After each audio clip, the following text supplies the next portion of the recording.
Сәлем достар, бүгін осындай тұтас тауық пісіретін боламыз. Өте керемет дәмді әдемі болып шығады. Үй жағдайында өсірілген тауық етіне жасамай-ақ қойсаңыздар болады. Өйткені ол өте қатты болып піседі. Дүкендерде сатылатын дайын тауық етін алып пайдалансаңыздар болады. Алдымен тауықты жақсылап жуып аламыз. Содан соң оны кептіреміз. Одан кейін осылай тұзды жағамыз. Ішкі жағына, бар жағына жақсылап жағып шығамыз. Тауығымызды тұздап болған соң маринад дайындаймыз. Майонезге томат пастасын қосамыз. Соя соусын құйып, жақсылап араластырамыз. Үстіне 2 дана чеснок қосамыз. Паприка және бал қосып жақсылап араластырамыз. Осындай масса болып шығуы керек.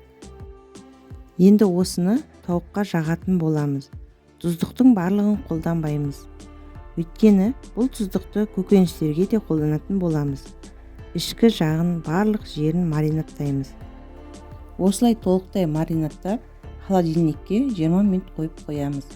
4-5 сағатқа дейін қоюға болады. Мен 15 минутқа қойдым. Енді көкөністерді турап, қалған маринадты қосатын боламын. Көкөністерді 2 түрлі қылып кесіп қойдым. Біреуін ұсақ қылып, біреуін ірі қылып. Ұсақтарын тауықтың ішіне саламыз, ал ірілерін тауықпен бірге пісіретін боламыз.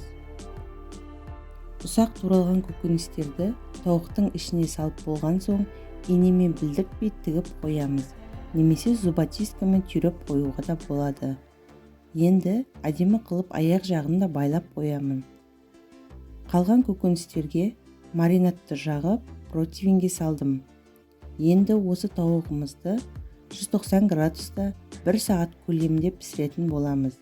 Кейін 1 сағаттан соң 200 градусқа көтеріп 30 минут пісіретін боламын.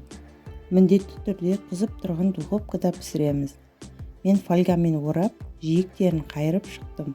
Үстін пышақпен тесіп қойдым. Міне осындай хрустящий курочка болып әдемі пісті. Осылай зубочисткамен тексеруге болады.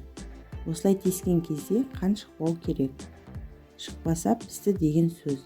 Біздің тауығымыз дайын, оны дастарханға ұсына беруге болады. Міндетті түрде жасап көріңіз, сізге ұнайды деген сенімдемін.